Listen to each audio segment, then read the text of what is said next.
Hi, my name is Brenton Harrison with Henderson Financial Group, and I'm here to give you a few tips on how to save money during the gift giving season. Number one is set a per person budget.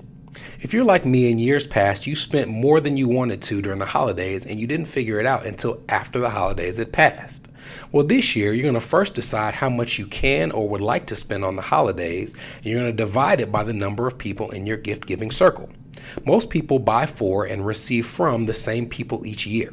So set that per person budget. For example, if you want to spend $200 and there are 5 people you're giving gifts to, each person can get a $40 gift. And you're going to tell those people how much you've set aside for their gifts this year.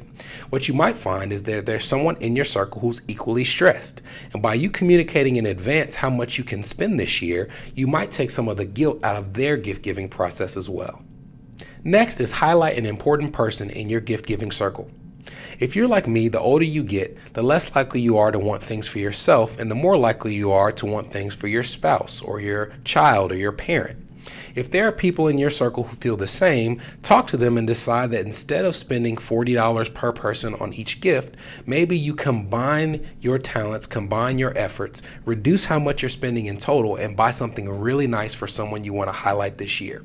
If you've decided that all of your cousins are going to get a really nice gift for your grandmother, or you and your sister or brother are going to get something nice for your parents, then use that as an opportunity to really let them know that they're loved while also reducing the amount that you're spending per person. So again, even though we set a per person budget, I'm always looking for ways to get away from having to buy that same amount per person.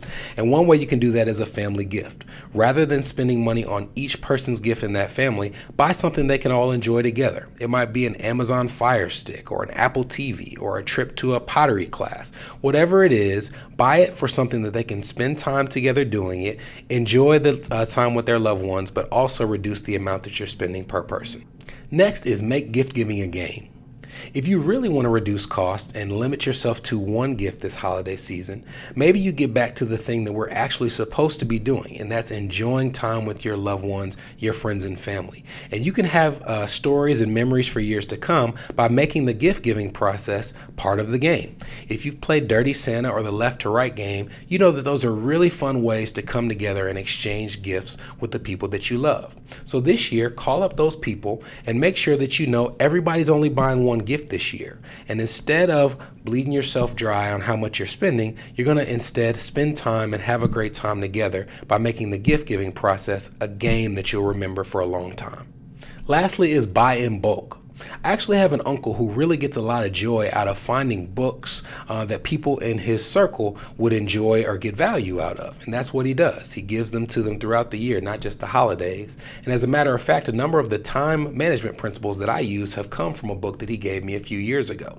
If you're a similar type of person and you think you found something that more than one person would benefit from, see if there's a discount that might be offered by buying it in bulk.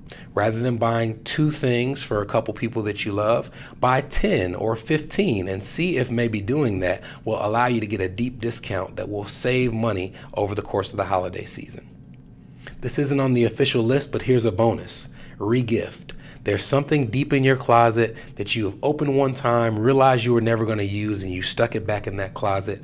Put a new bow on it, put it in a new gift bag, and give it to someone who would appreciate it a little more than you. Just don't tell anybody that you did it. We all know that the holidays are supposed to be about friends and family and quality time, but also that sometimes money can sneak in and make it a stressful time as well. We hope that these tips were simple and quick and will give you some things to really help you save money and get back to the reason we're supposed to be doing this in the first place. I hope you have a good holiday season.